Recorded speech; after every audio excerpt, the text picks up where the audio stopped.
नमस्कार, मैं हूं दीपाली राणा। आप देख रहे हैं कल का बाजार। आपके स्टॉक रिलेटेड सवाल, फिर चाहे वो इन्वेस्टमेंट की बात है, ट्रेडिंग के सभी शो में हम करते हैं शामिल और आपकी सभी क्वेश्चंस को हम लेते हैं। आप भी शो में आ सकते हैं अपना सवाल पूछने के लिए और अपने क्वेश्चंस हम तक भिजवा सकते हैं। शो में पार्टिसिपेट करने का तरीका बेहद आसान है। आप व्हाट्सएप के थ्रू, सोशल मीडिया प्लेटफॉर्म्स के थ्रू अपने क्वेश्चंस हमें भेज सकते हैं।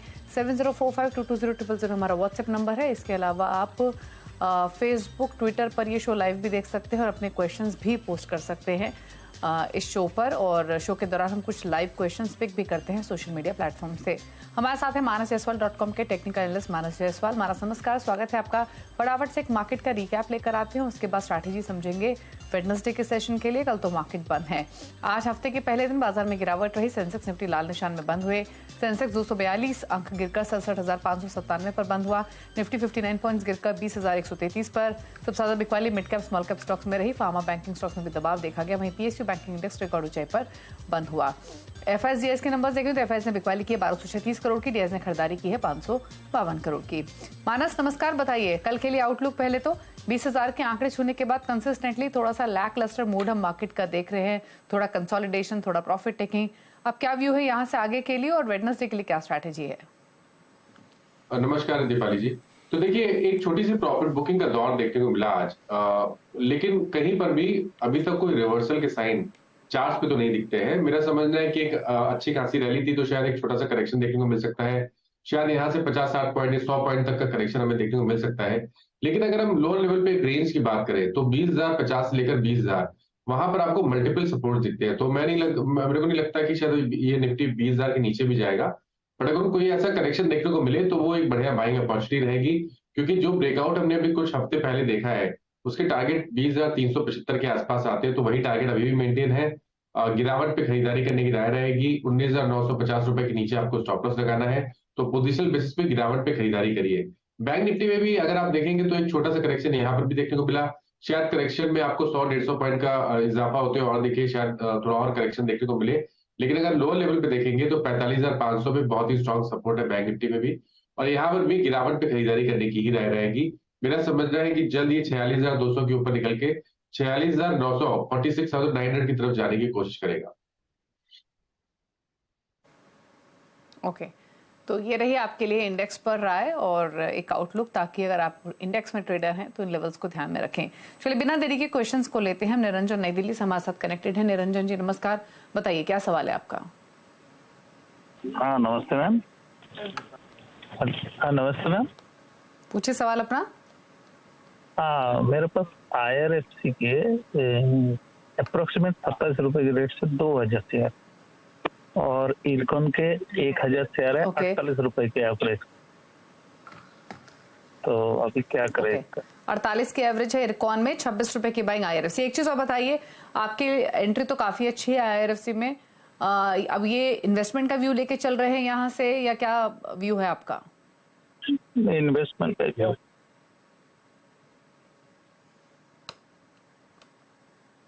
ओके, इन्वेस्टमेंट का व्यू है। IRFC 26 रुपए की बैंक, काफी अच्छे प्रॉफिट्स में है मानस। 200% का फायदा हो रहा है इनको, और इरकॉन में इनकी 48 रुपए के आसपास की बाइंग है। क्या सजेशन? देखिए, पहले IRFC की बात करें तो 30 रुपए वाला स्टॉक 90 रुपए तक चला गया था, और बहुत ही कम समय में हमने ये रैली देखी है। तो शायद एक छोटा सा करेक्शन और देखने को मिले। ऑलरेडी स्टॉक करेक्ट हुआ है, अगर आप टॉप से देखेंगे तो 15 रुपए करेक्ट हुआ है। शायद करेक्शन थोड़ा सा और डीप हो, लेकिन जब तक 20 डे मूविंग एवरेज के ऊपर ट्रेड कर रहा है, मेरा समझना है कि अगर आपका निवेश है ये थोड़ा सा लंबे समय के लिए, 3 से 6 महीने के लिए, तो आप बिल्कुल बने रहिए। 20 डे मूविंग एवरेज अभी के लिए 68 रुपीज के आसपास है। उसके नीचे आपको स्टॉप लॉस लगाना है, बने रहना है। ऊपर की तरफ टारगेट देना थोड़ा सा मुश्किल है, क्योंकि टेक्निकली जितने टारगेट्स थे ब्रेकआउट्स के वो ऑलरेडी आ चुके हैं। बट क्योंकि ट्रेंड में कोई रिवर्सल के साइन नहीं देखने को मिले, इसलिए मेरी राय में बने रहिए। 68 रुपीज का स्टॉप लॉस लगाइए, और बिल्कुल एग्जैक्टली वही एडवाइस इरकॉन में भी रहेगी। इरकॉन में 20 डे मूविंग एवरेज 130 रुपए के आसपास है, तो उसके नीचे स्टॉप लॉस लगा के बने रहिए। यहाँ पर भी अभी तक कोई बड़ा रिवर्सल का साइन देखने को नहीं मिला है, केवल एक छोटी सी प्रॉफिट बुकिंग के साइन देखने को मिल रहे हैं। ओके, बात करते हैं अजय से, इंदौर से हमारे साथ कनेक्टेड हैं। अजय, गुड इवनिंग, बताइए अपना सवाल। नमस्कार सर। हेलो जी, बताइए क्या सवाल है आपका? स्टेट बैंक ऑफ इंडिया के शेयर खरीदे हुए 593 के एवरेज में। वो अभी उसको क्या करना है, होल्ड करना है कि बेच दें, बस यही है। व्यू क्या है आपका? शॉर्ट टर्म के लिए लिया, इन्वेस्टमेंट के लिए खरीदा? नहीं, लॉन्ग टर्म के लिए ले रखा है वैसे तो, लेकिन पहले 600 का था एवरेज, 593 आ गई तो काफी टाइम हो गया लिए को, 6 महीने से ज्यादा हो गए। बीच में 620 तक गया था, अभी डाउन हो गया तो अभी वापस चढ़ रही है मार्केट, तो हमने कहा होल्ड करते हैं। और मिसिज के नाम पे भी रखे हुए हैं 150 शेयर और स्टेट बैंक। हाँ, ठीक है, तो काफी सारी होल्डिंग है स्टेट बैंक में, 500 ये 150 और ये बता रहे हैं अपनी वाइफ के नाम पर। मानस लिया हालांकि इन्होंने ऊपर के भाव पे, तभी इनका एवरेज इतना ऊपर का आ रहा है। अब क्या सजेशन इनके लिए, नियर टर्म या फिर लॉन्ग टर्म, दोनों विजन के हिसाब से? देखिए, दोनों नजरिए से अगर बात करें तो मीडियम टू लॉन्ग टर्म में तो कहीं पर कोई भी परेशानी की बात नहीं है। 625 पे एक रेजिस्टेंस जरूर है, लेकिन पैटर्न जिस तरह के बन रहे हैं medium to long term chart पे, उसको देख के लग रहा है कि शायद स्टॉक 625 को ब्रेक करेगा और आने वाले समय में 690 और 700 की रेंज में जाने की कोशिश करेगा। और जब तक 200 मूविंग एवरेज के ऊपर ट्रेड करता है तब तक तो कोई परेशानी की बात नहीं है। तो 562 के स्टॉप लॉस से आप बने रहिए और टारगेट बड़े सेट करिए, करीब करीब 700 रुपए के। ओके, बात करते हैं हम चंदन यादव से, बैंगलोर से हमारे साथ कनेक्टेड हैं। चंदन जी नमस्कार, बताइए क्या सवाल है आपका? जी मैम, मेरा वो अपोलो टायर का शेयर है, 300 शेयर 355 के भाव पे मैंने खरीदा था और मेरा लॉन्ग टर्म का व्यू है, ऑलमोस्ट 1 साल से 2 साल में होल्ड कर सकता हूँ। तो अभी ऑलरेडी 1 मंथ से या 2 मंथ से कंटिन्यू गिरावट ही आ रहा है, तो क्या करना चाहिए, निकल जाए या होल्ड करूँ? 355 की बाइंग, 373 पर कर रहा है ट्रेड, लॉन्ग टर्म का व्यू है। मानस थोड़ा सा फायदा तो है, क्या करें अब? देखिए, 440 से स्टॉक करेक्ट हो रहा है, अब 370 के आसपास आने की कोशिश कर रहा है, तो 70 रुपए के आसपास का करेक्शन हमने देख लिया है। सेटअप की बात करें तो सेटअप नेगेटिव लगता है, क्योंकि लोअर टॉप लोअर बॉटम बन रहे हैं। 20 day 50 day 100 day moving average के नीचे ट्रेड कर रहा है स्टॉक ने। अब अपना 20 वीक मूविंग एवरेज भी ब्रीच किया है, उसके नीचे ट्रेड कर रहा है।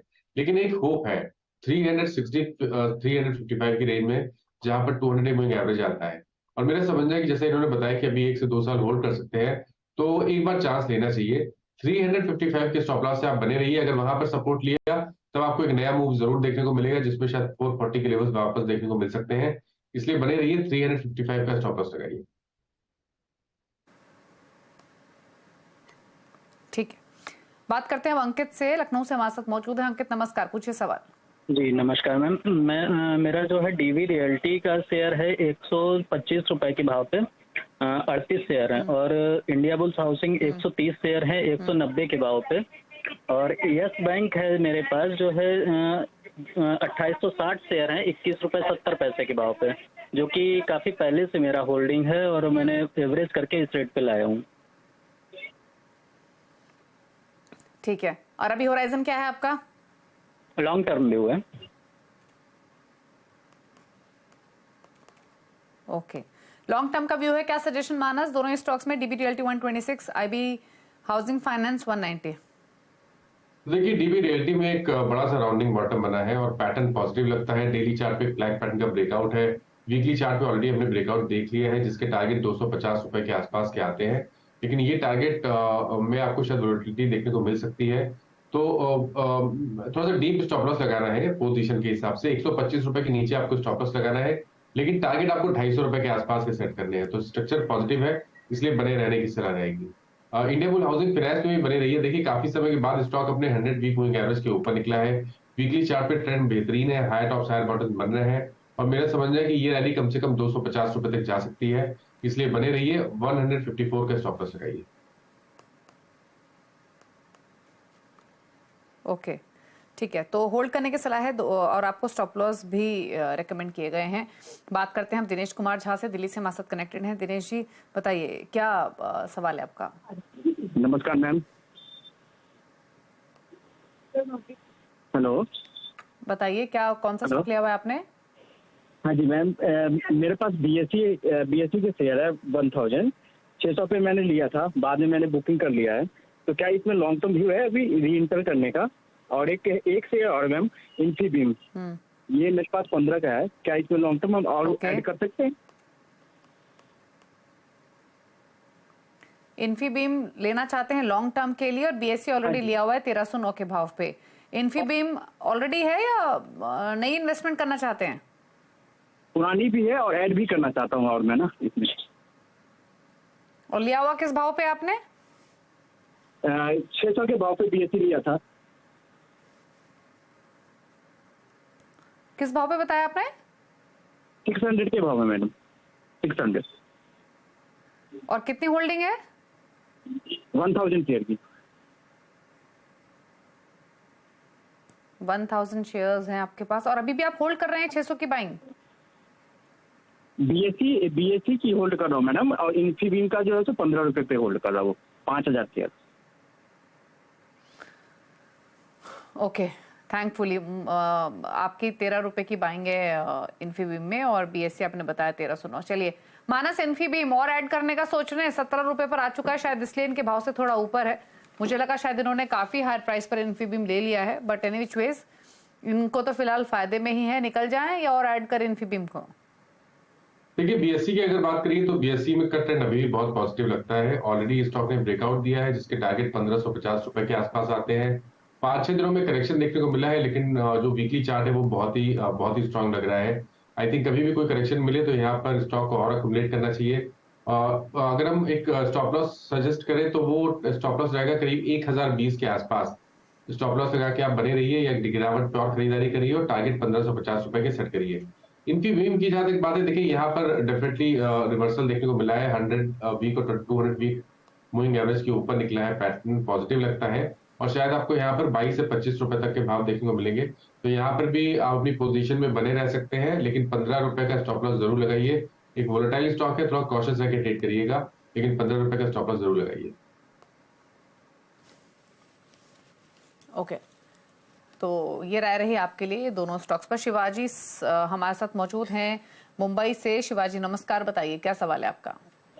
हाँ मैडम, मैंने बेल का 900 शेयर लिया है और 10,000 ये लॉस में हुआ। अभी 138 से लिया था मैंने। आपका होराइजन क्या है ये बताइए सर? हाँ, बेल का मैंने शेयर लिया था 900। नहीं, मुझे भाव समझ में आया शिवाजी, मैं आपसे पूछ रही हूँ आपका विजन क्या है? 2-4 महीने के लिए खरीदा है, 2-4 साल रखेंगे? नहीं, 4-5 महीने में रखने वाला हो, इसलिए किया था। ओके, होल्ड पे रखो या क्या? मानस 4-5 महीने का विजन है। भेल में 138 की बाइंग 126 पर कर रहा है ट्रेड, फिलहाल तो नुकसान में है, क्या करें? देखिए स्टॉक करेक्ट हुआ है 5-6 दिनों में 145 से स्टॉक करेक्ट होना शुरू हुआ है। 126 रुपए के आसपास के भाव चल रहे हैं, लेकिन इंपॉर्टेंट ये है कि 20 डे मूविंग एवरेज स्टॉक पिछले 3-4 दिनों से तोड़ नहीं रहा है, उसके नीचे नहीं जा रहा है, जो कि मेरे हिसाब से पॉजिटिव है। और वीकली और मंथली चार्ट पे तो ट्रेंड अभी भी बहुत पॉजिटिव लगता है। अगर हमें वीकली चार्ट के हिसाब से टारगेट सेट करने होंगे तो वो 175 रुपए के आसपास के रहेंगे। तो अगर इन्होंने 3 से 4 मंथ की पोजीशन बना के रखनी है तो आप बिल्कुल अपनी पोजीशन में बने रहिए, होल्ड करिए पोजीशन। 104 रुपए के नीचे स्टॉप लॉस लगाइए और 175 रुपए के टारगेट सेट करिए। ओके, बात करते हैं आशीष से, बेंगलोर से हमारे साथ मौजूद हैं। आशीष नमस्कार, बताइए क्या सवाल है आपका? मैम, मेरे पास गेल के 261 शेयर्स हैं 113 रुपीज पे, और मैं होल्ड कर सकता हूं क्योंकि गवर्नमेंट पीएसयूज के फेवर में थोड़ा माहौल है, तो रखना चाहिए या निकलना चाहिए? ओके, 113-114 के आसपास की बाइंग है गेल में, फिलहाल तो इनके भाव से थोड़ा ऊपर है मानस, बट क्या सजेशन रहेगा? देखिए गेल में एक बहुत ही बढ़िया रैली देखने को मिली है। 85 रुपीज से स्टॉक चलना शुरू किया था और अब 2018 के हाईज को टच करके थोड़ा कंसोलिडेट हो रहा है।